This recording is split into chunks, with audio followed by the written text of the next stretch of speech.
Boa noite, queridos. Eu ainda acho muito estranho tudo isso quando a gente diz boa noite, quando aqui na Flórida, Estados Unidos, sendo 7 horas da noite, nós ainda temos um céu radiante aí fora. E aqui nós temos sol até pouco depois de 8 horas.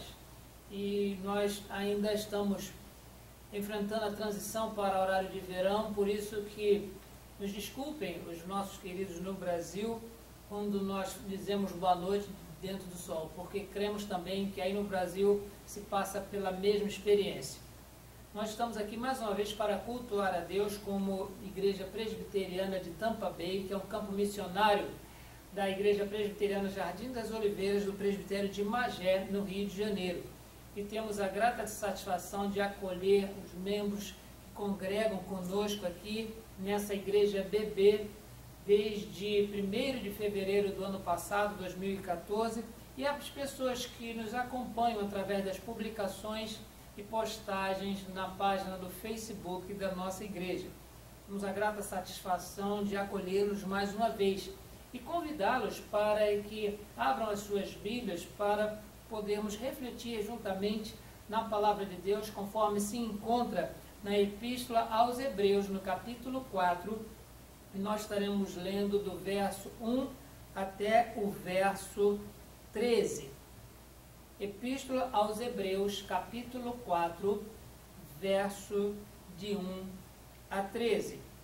O título deste texto, desta passagem bíblica, fala a respeito de a entrada no descanso de Deus pela fé. E o registro assim nos instrui. Temamos, portanto, que, sendo-nos deixada a promessa de entrar no descanso de Deus, suceda parecer que algum de vós tenha falhado. Porque também a nós foram anunciadas as boas novas, como se deu com eles. Mas a palavra que ouviram não lhes aproveitou isto por não ter sido acompanhada pela fé, como estava naqueles que a ouviram. Nós, porém, que cremos, entramos no descanso, conforme Deus tem dito. Assim, jurei na minha ira, não entrarão no meu descanso. Embora certamente as obras estivessem concluídas desde a fundação do mundo, porque, em certo lugar, assim disse no tocante ao 7º dia, e descansou Deus no 7º dia de todas as obras que fizeram. E novamente no mesmo lugar, não entrarão no meu descanso, visto, portanto, que resta entrarem alguns nele, e que, por causa da desobediência, não entraram aqueles aos quais anteriormente foram anunciadas as boas novas. De novo, determina certo dia, hoje, falando por Davi, muito tempo depois, segundo antes fora declarado. Hoje, se ouvirdes a sua voz, não endureçais o vosso coração. Ora, se Josué lhes houvesse dado descanso, não falaria posteriormente a respeito de outro dia. Portanto, resta um repouso para o povo de Deus, porque aquele que entrou no descanso de Deus, também ele mesmo descansou de suas obras, como Deus das suas. Esforcemo-nos, pois, por entrar naquele descanso, a fim de que ninguém caia seguindo o mesmo exemplo da desobediência. Porque a palavra de Deus é viva e eficaz, e mais cortante do que qualquer espada de 2 gumes, e penetra até o ponto de dividir alma e espírito, juntas e medulas, e é apta para discernir os pensamentos e propósitos do coração. E não há criatura que não seja manifesta na sua presença. Pelo contrário, todas as coisas estão descobertas e patentes aos olhos daquele a quem temos que prestar contas. Queridos, nós louvamos a Deus por mais essa oportunidade de nos reunirmos, quando durante o ano nos debruçando sobre o tema de buscar o crescimento da nossa fé em Deus e o conhecimento de Deus, crescer no conhecimento de Deus, crescer na sua graça. O crescimento é algo que nós suspiramos. E durante todo este ano nós temos trabalhado pontos que a Bíblia nos oferece como recursos de crescimento. E esse crescimento não apenas nos faz nos aproximar mais de Deus, conhecendo-o mais e mais, mas também faz com que nós cresçamos nessa graça, uma vez que, tendo recebido-a diretamente do Senhor, eleitos no Senhor, salvos pela graça do Senhor, nós não ficamos como meninos.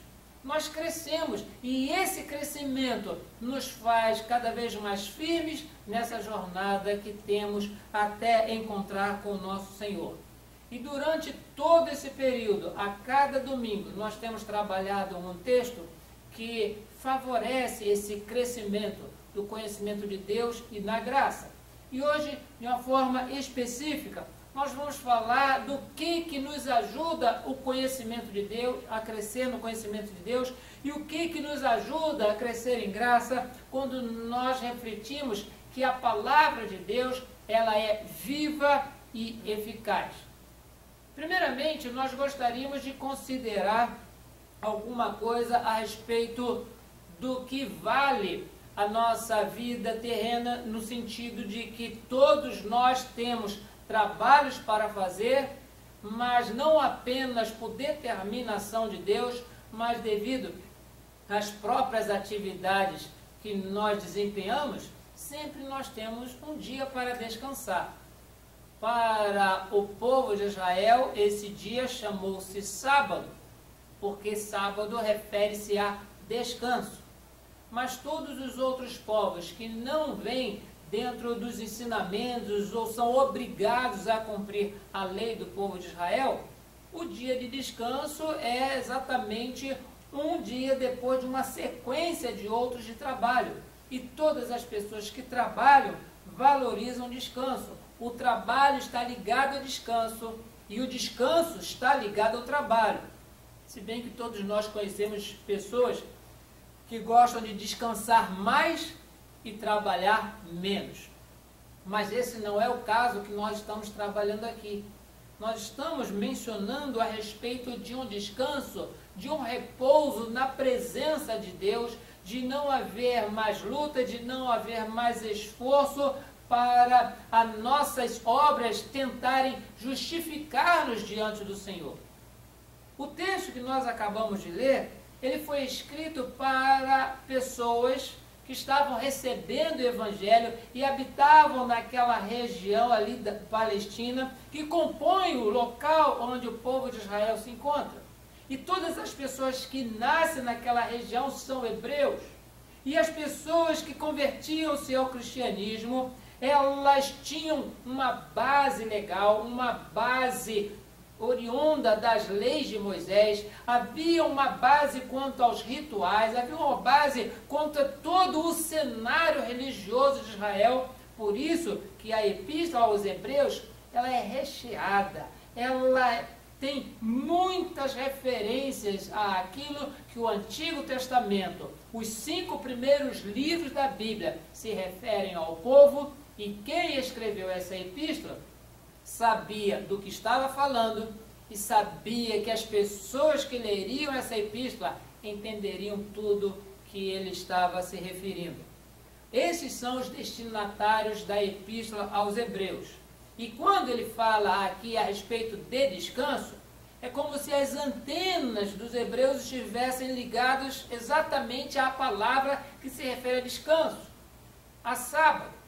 Refere-se ao dia santificado, refere-se ao 4º mandamento que Deus deu ao povo por intermédio de Moisés.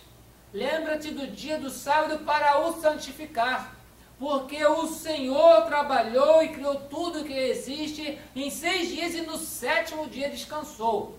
Todo hebreu estava familiarizado com o significado e a aplicação deste mandamento, motivo, inclusive, de contenda entre eles com Jesus, porque Jesus ele realizava milagres de cura no sábado.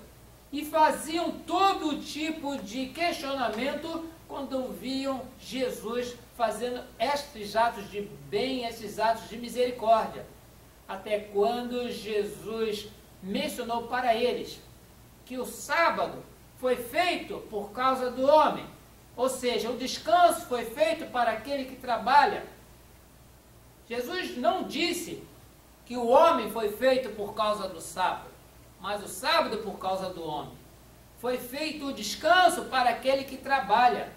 Por isso, nós observamos que este descanso que se refere ao texto é apenas um gatilho, é apenas um trigger para que as pessoas saibam qual é o ponto, qual é o alvo que este texto quer chegar, porque fala da entrada no descanso de Deus pela fé. O Salmo de número 95, verso de 7 a 11, é o salmo que nos enriquece de argumentos em relação ao texto que fala aqui. Porque nós observamos que o Salmo de número 95 é uma referência a um caso que aconteceu quando o povo saía da terra do Egito, mas por motivo de rebelião, por motivo de descontentamento, eles foram completamente exterminados durante os 40 anos na jornada do deserto. Por causa da murmuração, por causa desse descontentamento, por causa de rebelião, Deus disse que eles não entrariam no descanso. Porque Deus, ele recompensa o seu povo à medida da fé com que esse povo caminha. E o Salmo de número 95 fala a respeito disso, e este escritor da Epístola aos Hebreus pega os versos do Salmo de número 95 e lembra aos destinatários da Epístola sobre esse fato, de que Deus, ele tem destinado um descanso para o seu povo. E esse descanso não se refere ao sábado do dia da semana, não se refere ao 7º dia depois de uma jornada de 6 de trabalho, mas se refere a um descanso onde a palavra nos garante que estaremos para sempre na presença do Senhor, gozando das suas bênçãos, da sua glória, recebendo dele mesmo o bem-vindo para a vida eterna. Sim, queridos, aqui menciona isso, e especificamente no verso 12, nós observamos que a palavra de Deus, ela é viva e ela é eficaz. Consultando o dicionário, nós observamos que essa palavra viva, ela é um feminino, né, da palavra vivo.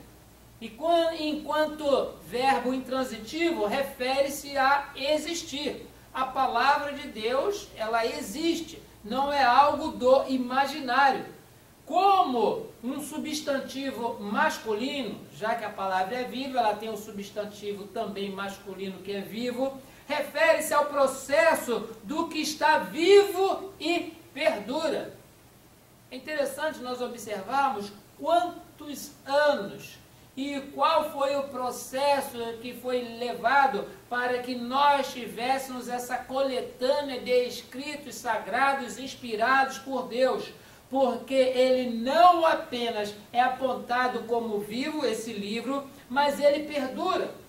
Quantas tentativas ele já não sofreu para que ele não existisse mais? Nós observamos que durante a história da humanidade, quantas Bíblias foram queimadas, quantas escrituras elas foram consideradas blasfemas, diante inclusive de certo grupo religioso que se dizia cristão.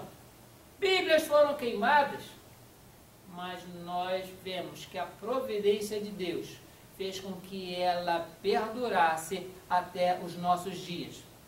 E a palavra também, vivo, enquanto adjetivo, ela refere-se àquela que concebe facilmente e é penetrante. Ou seja, a pessoa que lê a palavra de Deus, independente de qualquer frequência eclesiástica, independente de qualquer estudo acadêmico da teologia, nós observamos o quanto a leitura faz com que facilmente a pessoa ela entenda do que se trata.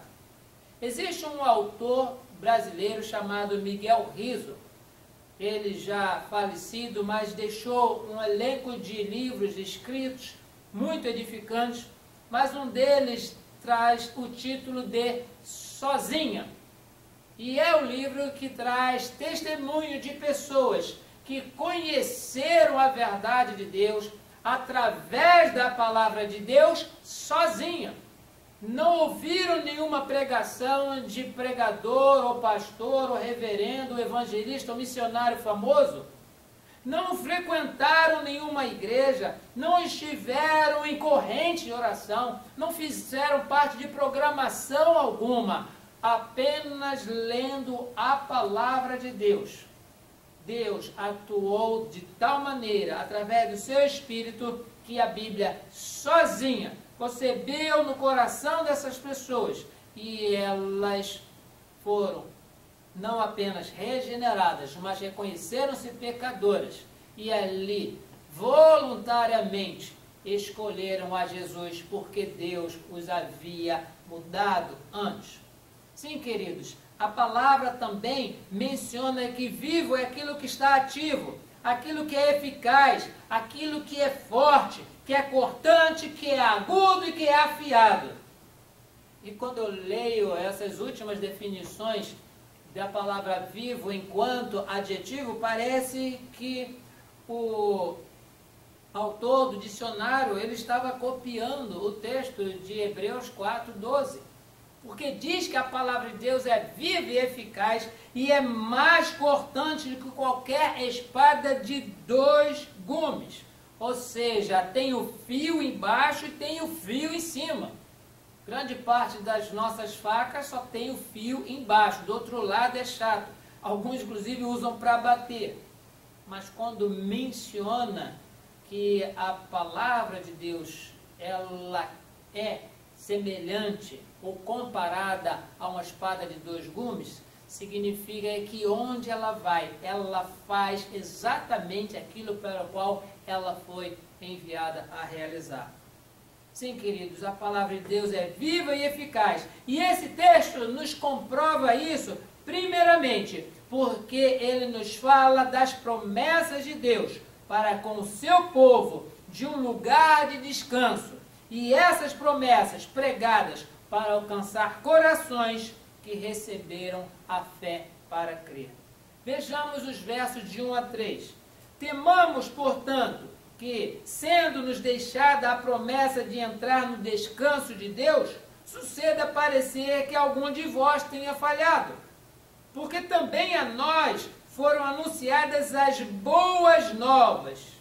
O autor da epístola diz a nós, mencionando uma pregação contemporânea à sua época. Como também se deu com eles, ou seja, na época onde durante a libertação do Egito e a jornada do deserto, lhes foi anunciado a palavra do descanso em Deus.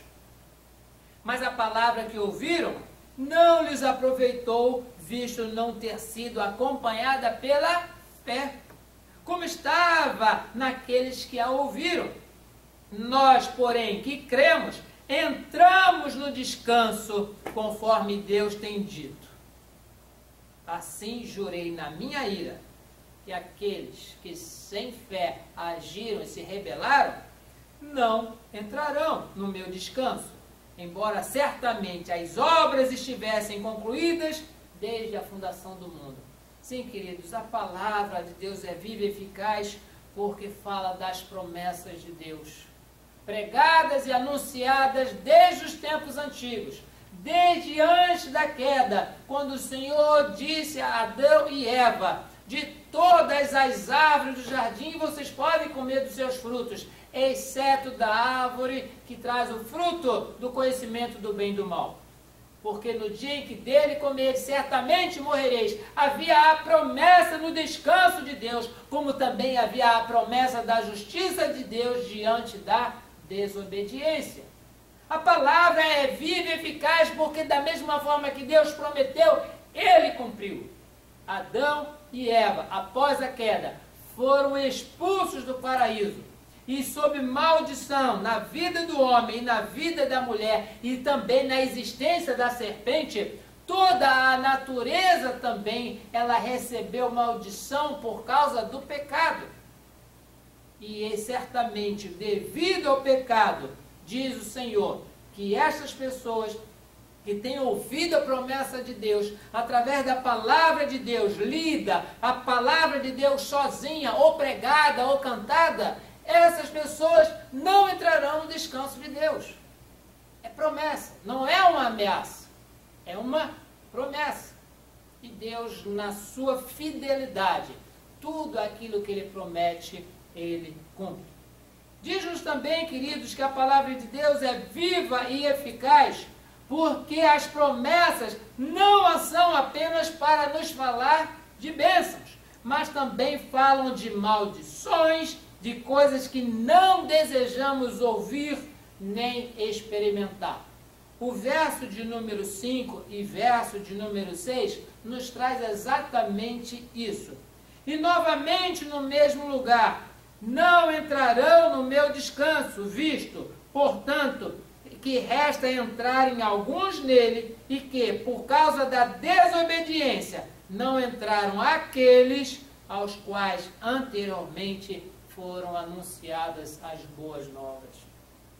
Sim, queridos, a palavra de Deus é viva e eficaz, porque não fala somente de bênçãos.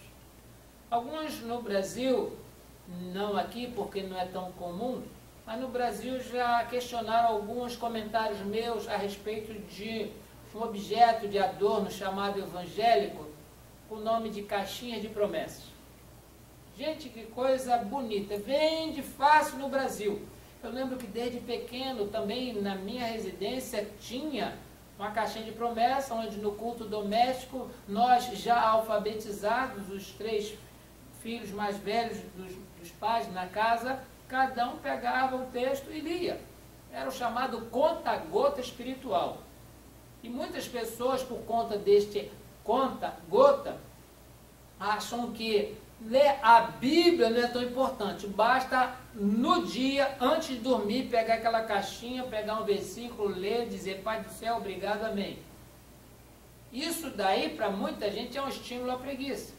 Mas eu vou dizer que, independente da intenção do coração de quem fabrica e comercializa esse objeto chamado caixinha de promessa, falta nesses versos que contém ali a tal da caixinha, as promessas de Deus quanto à sua justiça, a aplicação da justiça para as pessoas que não agem pela fé, para aqueles que são desobedientes, para aqueles que são rebeldes.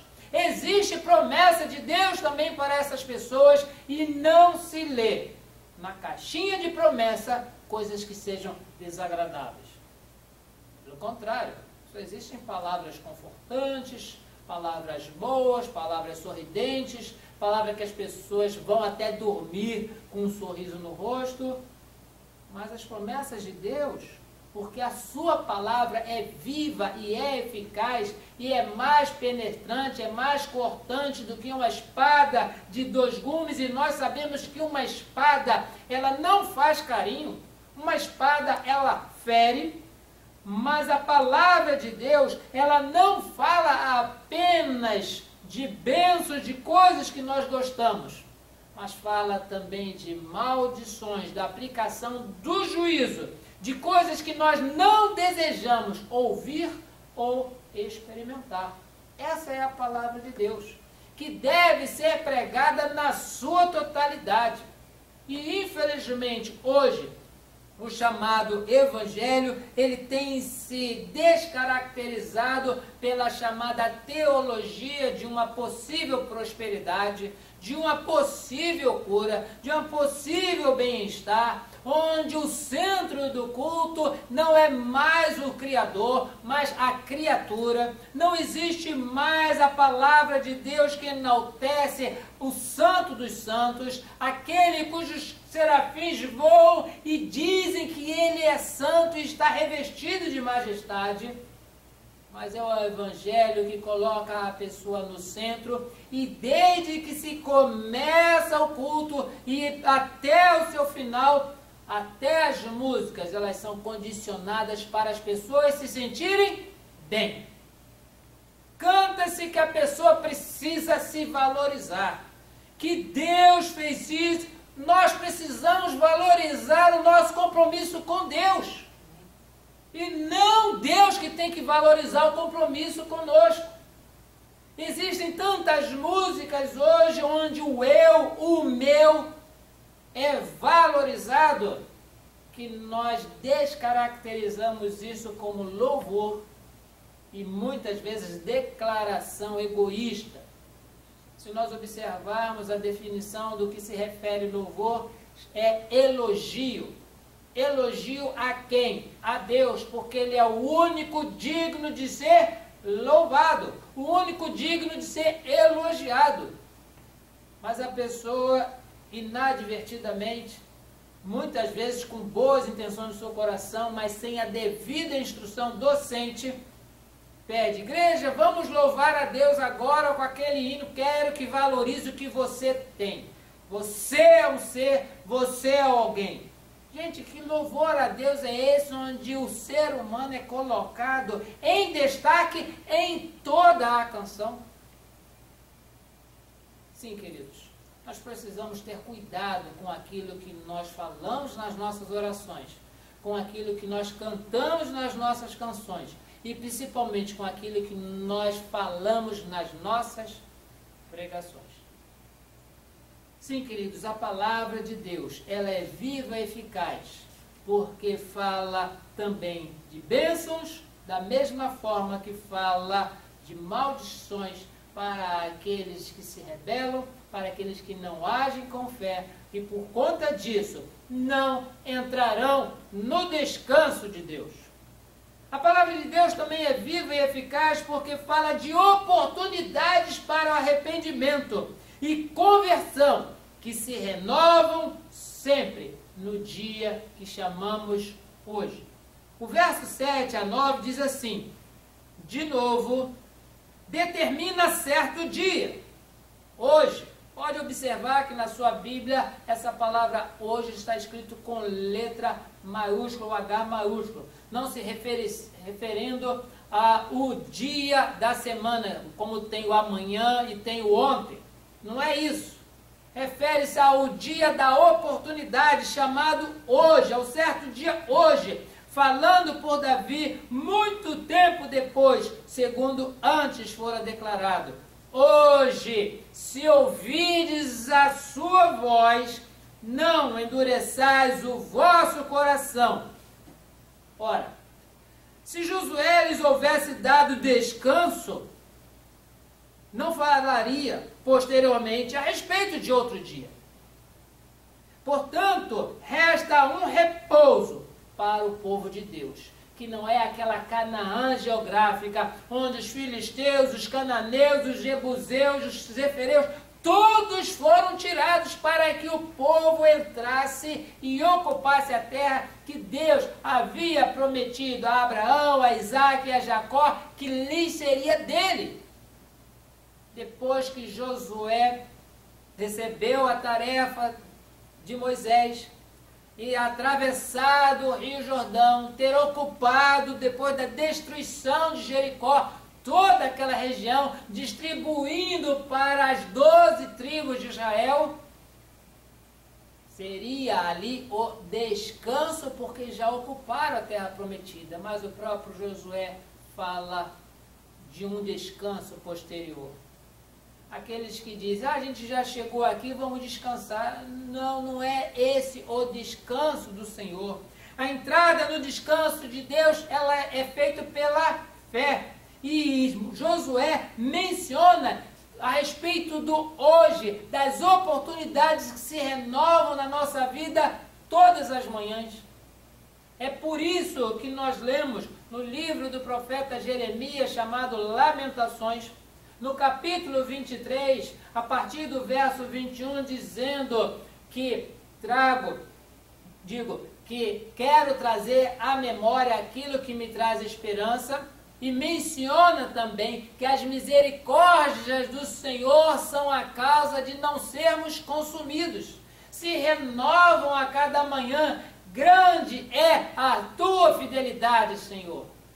Sim, queridos, a cada dia, quando nós acordamos, nós vemos as misericórdias de Deus na nossa vida, nós que já fomos alcançados por esta graça, mas todos aqueles que recebem as mesmas oportunidades que nós, dia após dia, saúde após saúde, emprego, comida, família e bens, Deus, através da sua palavra, Ele fala do chamado ao arrependimento, para entrar no descanso de Deus. Descanso de Deus entrando pela fé. Porque já que adianta o ser humano ele ganhar o mundo inteiro e perder a sua alma. Tem muita gente que trabalha e não tem férias, não tem descanso, não tem lazer, não tem família, não tem nada. Mas pela fé, ele não vai descansar em Deus. Pode até ter uma rica aposentadoria, uma confortável aposentadoria, mas não descansará juntamente com o povo de Deus, pela fé, diante do Senhor. Sim, queridos, a palavra é viva e eficaz, porque fala de oportunidades para arrependimento e conversão, que se renovam a cada dia que chamamos hoje. E por último, podemos destacar também nesse texto, que temos visto que a palavra de Deus é viva e eficaz, porque penetra no íntimo do coração humano, sem que este possa esconder ou dificultar nada diante de Deus, diante do qual todos haveremos de tratar. Sim, queridos, por mais que seja o nosso tempo dentro de uma igreja, isso não nos faz salvos, não nos faz melhores diante de Deus, porque nós temos visto que a palavra de Deus, a cada vez que ela é folheada, ela nos revela o quão ímpios nós somos.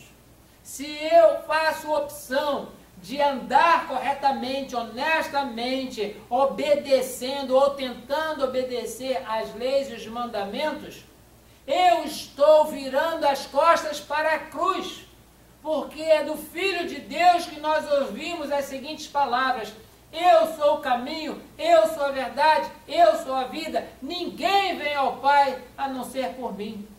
Quando as pessoas querem ser bons vizinhos, bons cidadãos, bons trabalhadores, bons cônjuges, bons filhos, bons pais, bons em tudo, eles acham no seu coração que com isso eles serão justificados pelas obras.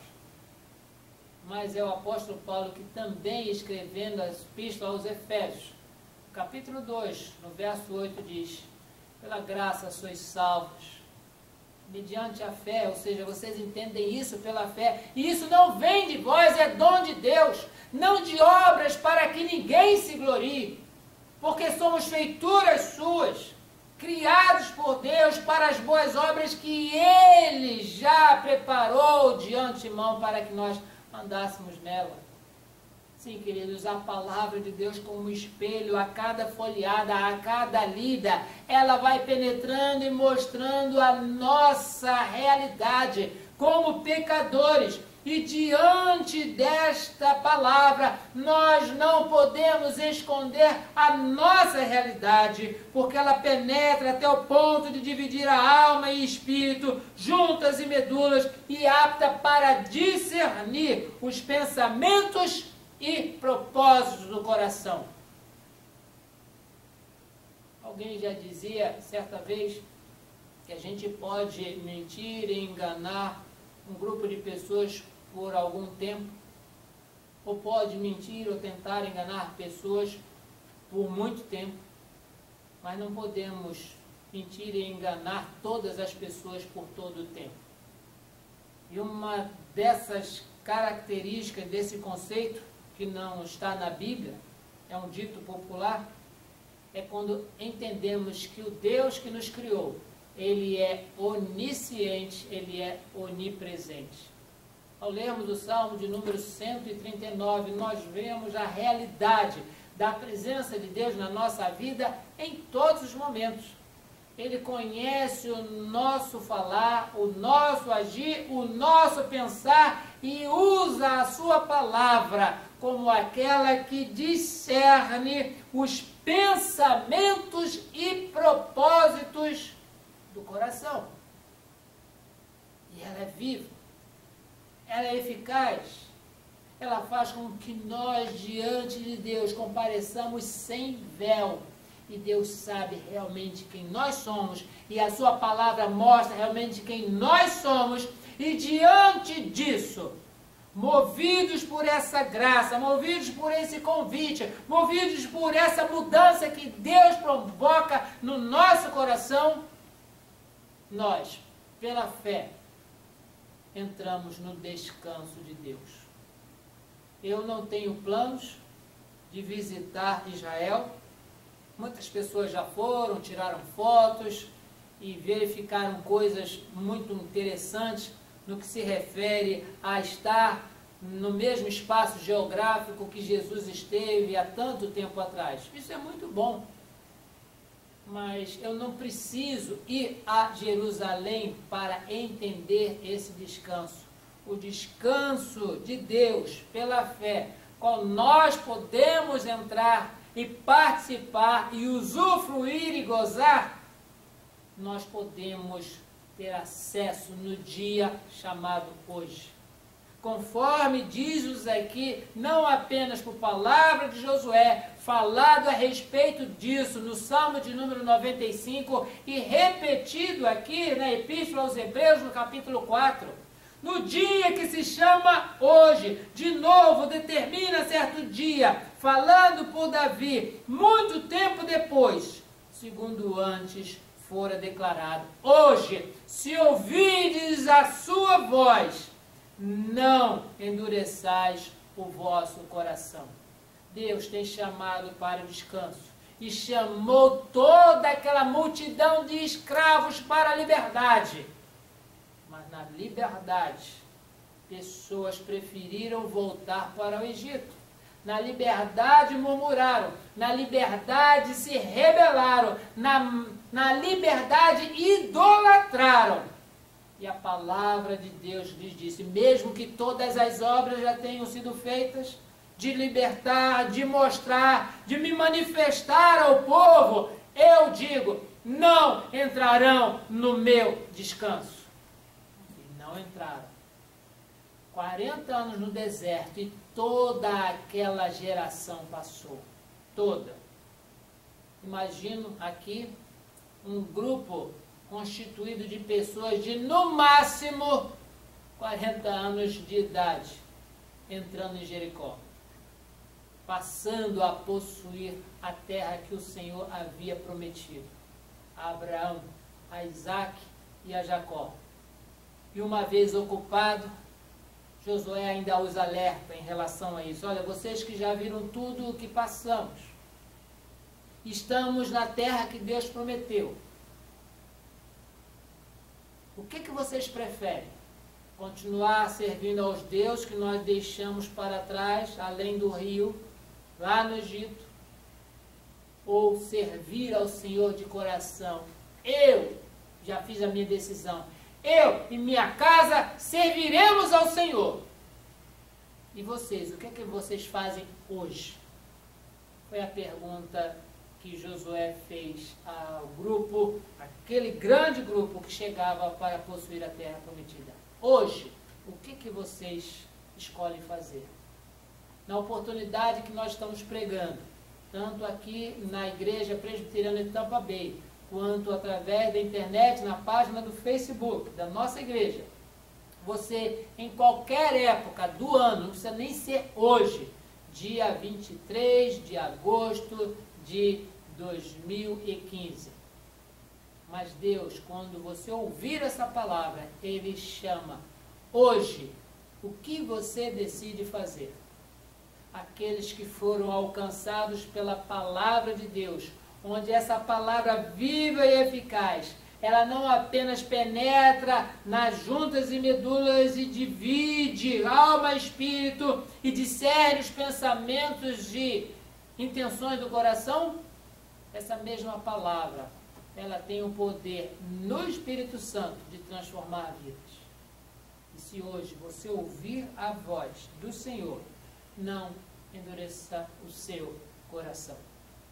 Para concluir, queridos, eu gostaria apenas de reler um texto do livro do profeta Isaías, no capítulo 55, verso 10 e verso 11, que diz assim: porque assim como descem a chuva e a neve dos céus, e para lá não tornam, mas regam a terra e fazem produzir e brotar, e dar semente ao semeador e pão ao que come, assim será a palavra que sair da minha boca.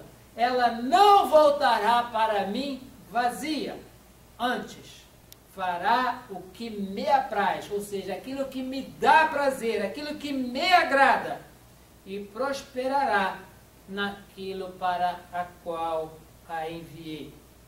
Que Deus abençoe a sua vida, queridos. Meu querido ouvinte, pessoa que assiste a nossa pregação dominical, te abençoe de tal maneira que você, se ainda não entendeu qual é a sua posição nessa vida, nesse mundo, Deus, no dia que se diz hoje, Ele diz: não endureça o seu coração. Se pela palavra de Deus você foi mudado a aceitar a Cristo como seu Salvador, Deus te abençoe e continue nessa jornada. Mas se o seu coração continua endurecido, a mesma promessa que Deus faz àquele que o reconhece pela fé como Senhor e Salvador, a mesma promessa de Deus diz: não entrarão no meu descanso. A nossa oração é que você, conosco, entre no descanso de Deus pela fé. E assim nós estaremos para sempre com o Senhor. Que Deus assim te abençoe. Amém.